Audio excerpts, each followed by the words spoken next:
Have you ever wondered if time could love, or if it could hate? Could it remember? Could it bleed? Could it take revenge on those who dared to touch it? Elena never asked herself that question, not until the day she discovered her father's secret. To the outside world, Dr. Adrian Cole was nothing more than a quiet watchmaker. He spent his days in a small, dusty shop at the edge of town, surrounded by ticking clocks, their hands moving in endless rhythm.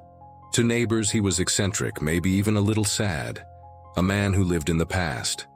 To Elena, he was just her father, strict but kind, distant but protective. She thought she knew him. But every clock hides gears you can't see. And behind those ticking machines, her father was hiding something far more dangerous than anyone could imagine. The discovery came on a stormy night.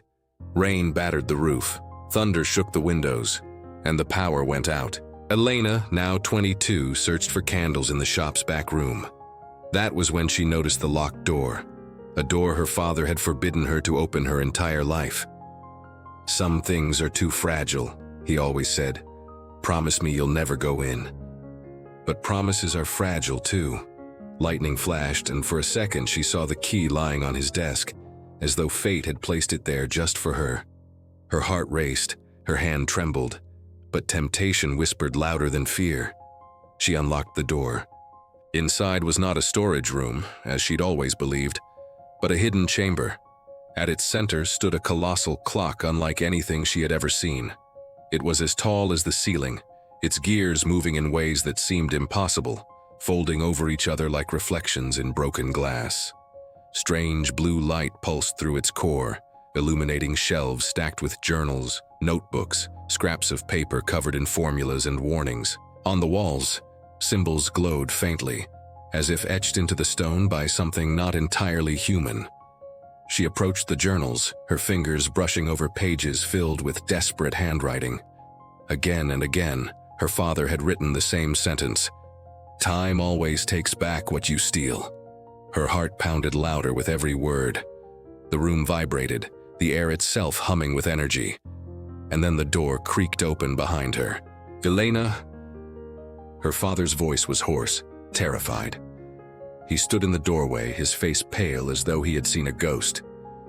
"You weren't supposed to see this." "What is it?" she asked, her voice barely a whisper. He stepped forward, his eyes filled with sorrow. "It's nothing you can ever use. Promise me, Elena. Promise me you'll never touch this machine." She nodded, but inside curiosity had already been awakened, and curiosity, once born, does not die easily. Weeks later, tragedy struck. Noah, her best friend since childhood, the boy who made her laugh when the world was heavy, the boy who carried her secrets like treasures, he died in a car accident. One moment he was alive, full of laughter and light, and the next he was gone, taken by fate's cruel hand. Elena's heart broke. The world lost its color. Nights turned endless, and days were nothing but shadows. And then, she remembered the machine. Her father's warning echoed in her mind. "Time always takes back what you steal." But grief is louder than reason. Grief whispers promises of impossible second chances. Grief turns warnings into invitations. So one night, when the world was quiet and the shop was asleep, Elena unlocked the forbidden door again. The machine's gears were alive, glowing with that strange blue light. Her hands trembled as she flipped through her father's journals, finding the instructions hidden between equations and scribbles. She set the dials to the day Noah died. She closed her eyes, and she pulled the lever. The world spun. Light swallowed her whole. And then she was standing in the street again. The same street, the same hour, moments before the accident. The air smelled of rain, just as she remembered. She saw Noah laughing on the sidewalk, stepping toward the curb. She screamed his name. He turned, surprised, just as a car sped past. She grabbed his arm, yanking him back. The car missed. Noah was alive. His laughter filled the air, confused but real. For the first time in weeks, joy exploded in her chest. She had done it. She had beaten time. But when she returned home, the world was different. The shop was gone. The street wasn't the same. Strangers lived where her family's house had been. Her father nowhere. It was as if he had never existed. Panic surged through her veins. She searched the town, but everything was wrong. People she had known were strangers. Streets she had walked since childhood led to places she didn't recognize. And then she saw it.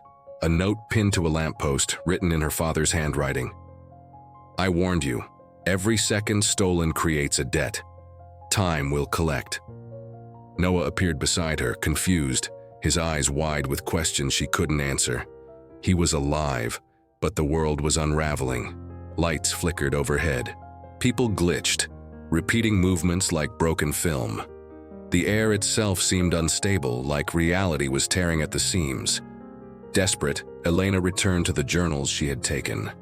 In the margins, her father had left hidden instructions. Puzzles, riddles, maps to places she had never been. It was as if he had known this day would come, as if he had been preparing her. Each clue led to another, and each step brought her closer to the truth. Her father hadn't just built the machine. He had been fighting against time itself for years. The deeper she went, the stranger it became. She discovered she could move between fragments of timelines. One moment, she was in her childhood home, her mother alive and cooking dinner. The next, she was in a future where she was married to Noah, holding their child. And then she was in another fragment, standing at her father's funeral, his coffin lowering into the ground. Each fragment was real. Each fragment was tempting. And each fragment whispered to her, "Stay here, this is the life you want." But the more she wandered, the more she understood the cost. Every fragment she visited weakened the fabric of reality. The fractures spread wider and entire timelines began to collapse. Finally, after days, or weeks, or perhaps centuries, for time had no meaning anymore, she found him, her father, older, weary, his hair gray, his eyes heavy with sorrow. He was trapped in a collapsing timeline surrounded by fragments of what had once been.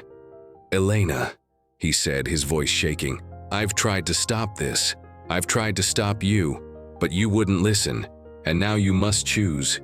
You can save Noah, or you can save the world, not both." Her chest shattered. Noah was everything she had left.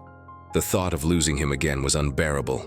But as she looked around, at the broken timelines, the families erased, the children who would never be born, the laughter stolen from countless lives, she knew the truth. Through tears, she kissed Noah goodbye. She whispered that she loved him, that in another life they had there forever, and then she reset the machine. The fractures sealed, the world stabilized, time flowed again. But Noah was gone. Back in the shop, her father held her as she cried.